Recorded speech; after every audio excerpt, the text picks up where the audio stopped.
네, 이제 하루 앞으로 다가온 제8회 전국 동시지방선거. 선거 때마다 반복된 문제점들이 이번 선거운동 과정에서도 고스란히 드러났습니다. 말 많고 탈도 많았던 공천은 사심 공천, 막장 공천 반발로 이어지며 여야 할 것 없이 정당 내부 분열과 갈등을 불러일으켰습니다. 또 선거운동 막바지에는 부정투표, 금품 제공 논란까지 불거지며 벌써부터 선거 후폭풍이 우려되고 있습니다. 김철우 기자가 보도합니다. 지난 4월 13일 국민의힘 공천관리위원회는 기초단체장 공천의 경우 경선을 원칙으로 하며 기준에 미달하는 현직 단체장은 컷오프하겠다고 밝혔습니다. 우리 당의 지지율보다 70% 이하가 되면 아주 못하는 것이다. 그 기준을 적용하는 방법이 하나 있고, 그다음에 전체를 순서로 놓고 하위 몇 %에 대해서 교체 지수를 적용해서 컷오프하는 방법. 그 뒤 경북 23개 시군 가운데 재선에 도전하는 5곳의 단체장 중 포항, 영주, 군위 등 3명이 컷오프됐습니다.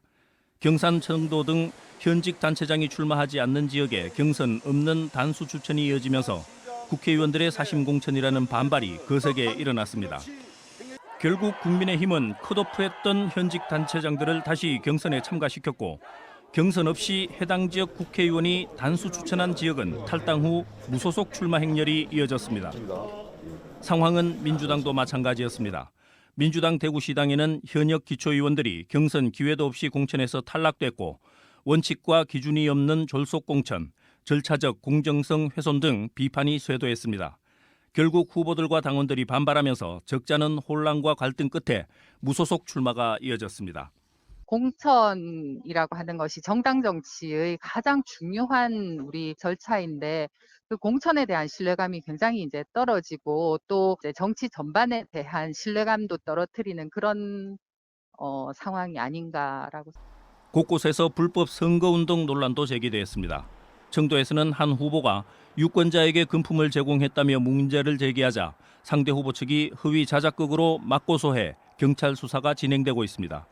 군위 의성에서는 이장이 주민 몰래 거소 투표를 신청하고 대리 투표를 한 사실이 드러났고, 성주 고령 등에서는 공직선거법 위반 관련 고소고발이 이어지고 있습니다.